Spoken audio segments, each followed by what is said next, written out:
दोस्तों BMI is equal to weight divided by height square, यानी weight in KG और height in metre square.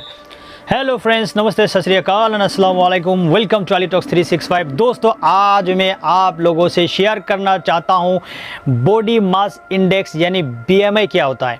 दोस्तों हमारा India में एक प्रॉब्लम हो गया कि अगर किसी का वेट कम है तो तुरंत जाता है डॉक्टर के पास, अगर किसी का वेट ज़्यादा भी है फिर भी समय समय प्रॉब्लम आ जाते हैं क्योंकि वो डॉक्टर के पास जाते और उसका गोली शुरू कर देते। लेकिन हम ये नहीं देखते कि अपने शरीर के हाइट के हिसाब से कितना वेट की ज़रूरत है, ये तो हमको पता ही नहीं होता। दोस्तों आज मैं आप लोगों को BMI बॉडी मास इंडेक्स और उसका क्राइटेरिया कैसा है, उसका कैटेगरी कैसा है और आपका शरीर के हिसाब से आपको कितना हाइट होना चाहिए, आपका कितना वेट होना चाहिए, उसको आप 1 मिनट में पता कर लेंगे। उसके बारे में मैं शेयर करना चाहता हूं। दोस्तों अभी मैं बात करना चाहता हूं कि हम BMI कैसे मेजरमेंट करते हैं, यानी बॉडी मास इंडेक्स हम कैसे फाइंड आउट करते हैं।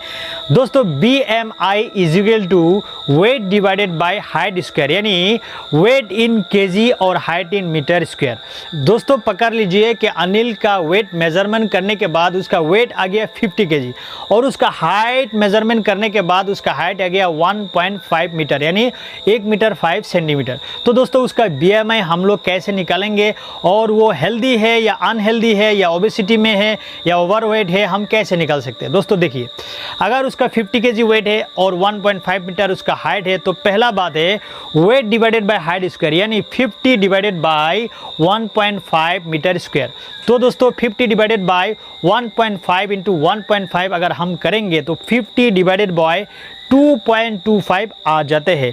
तो दोस्तों 2.25 हम 50 से अगर डिवाइड करेंगे तो उसका रिजल्ट आ जाएंगे 22.222 समथिंग। तो दोस्तों अगर 22.22 आ गया तो उसका रिजल्ट आप देख सकते हैं कैटेगरी 2 पे चला गया, यानी उसका हेल्थ है कैटेगरी 2 पे कितना 18.5 से लेकर 24.9 है BMI।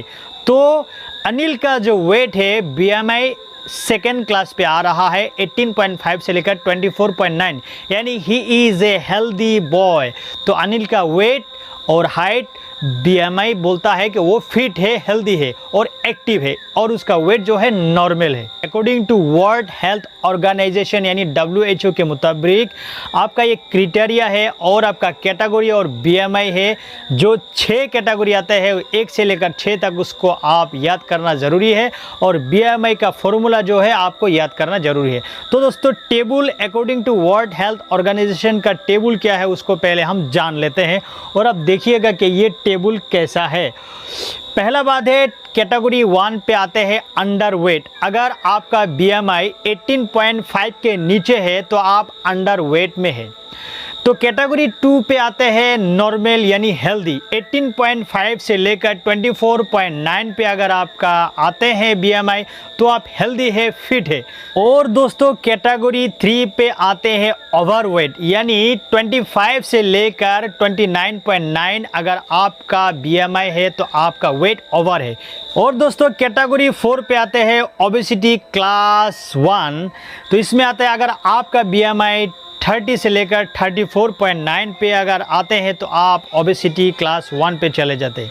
तो कैटेगरी 5 पे आता है ओबेसिटी क्लास 2। अगर आपका बॉडी वेट जो है 35 से लेकर 39.9 है तो आपका ओबेसिटी क्लास 2 पे आ जाते हैं। अगर आपका ओबेसिटी क्लास 3 है तो आप 40 प्लस अगर आपका BMI है तो आप ओबेसिटी क्लास 3 में चले जाते हैं। तो दोस्तों ये था कैटेगरी और BMI का टेबल जो आपको जानना बहुत ज़रूरी है। हाँ दोस्तों, हम लोगों को अगर परफेक्ट BMI को मेंटेन करना है तो आप उनको बैलेंस डाइट के बारे में भी जानना बहुत ज़रूरी है, क्योंकि बैलेंस डाइट जो होता है हमारे शरीर में कुछ एसेंशियल फूड की ज़रूरत होता है। स्पेशली होता है वो protein, carbohydrate, fat, vitamins, minerals, water, जो हमारे शरीर के अंदर परफेक्ट बैलेंस डाइट का प्रोपोर्शन मेंटेन करते हैं। दोस्तों ये जो बैलेंस डाइट हमारे शरीर में आते हैं वो न्यूट्रिशन के रूप में आते हैं। स्पेशली न्यूट्रिशन जो है 2 प्रकार के हम बोल सकते हैं, क्योंकि एक है मैक्रोन्यूट्रिएंट्स और एक है माइक्रोन्यूट्रिएंट्स। मैक्रोन्यूट्रिएंट्स जो है वो है कार्बोहाइड्रेट, प्रोटीन, फैट और उसके बाद वाटर। दोस्तों माइक्रो न्यूट्रिएंट्स जो है वो विटामिन्स और मिनरल्स के रूप में आते हैं। मिनरल्स भी आप बोल सकते हैं दो प्रकार का है, एक है मैक्रो मिनरल्स और एक है माइक्रो मिनरल्स। जो भी दोस्तों मैक्रो मिनरल्स जो है वो है calcium, potassium, sodium, magnesium, phosphorus. और माइक्रो मिनरल्स है iodine, iron, chromium, copper and cobalt. दोस्तों हमारे शरीर में न्यूट्रिएंट्स के रूप में विटामिन्स भी आते हैं। विटामिन स्पेशली दो प्रकार का बोला जाता है, एक है फैट सोल्यूबल विटामिन्स और दूसरा है water soluble vitamins. Fat soluble vitamin जो है वो है vitamin A, vitamin D, vitamin E, vitamin के। और वाटर सोल्यूबल विटामिन जो है वो है विटामिन बी कॉम्प्लेक्स, उसको बोला भी जाता है। वो है vitamin B1, vitamin B2, vitamin B3, vitamin B5, vitamin B6, vitamin B7 और विटामिन B12 भी हम इसको बोल सकते हैं। ये है विटामिन बी कॉम्प्लेक्स। तो इतने सारे चीज़ हमारे शरीर में बहुत ज़रूरत है और अपने शरीर को बैलेंस मेंटेन करके रखता है और उसको ही बोला जाता है बैलेंस डाइट। तो हमारे डे टू डे लाइफ में ये सारा डाइट बहुत ज़रूरी है। दोस्तों इतना ही नहीं, अगर आपका बॉडी को हेल्दी और वेल्दी रखना है, फिट एंड एक्टिव रखना है, तो आपको रेगुलर एक्सरसाइज की भी ज़रूरत होता है। तो अर्ली इन द मॉर्निंग आप वॉकिंग कीजिए, जॉगिंग कीजिए और योगिक एक्सरसाइज भी कीजिए ताकि आपका बॉडी हेल्दी रहे। दोस्तों thank you for watching the video. आज का वीडियो इतना ही था। जय हिंद, जय Bharat and have a nice life.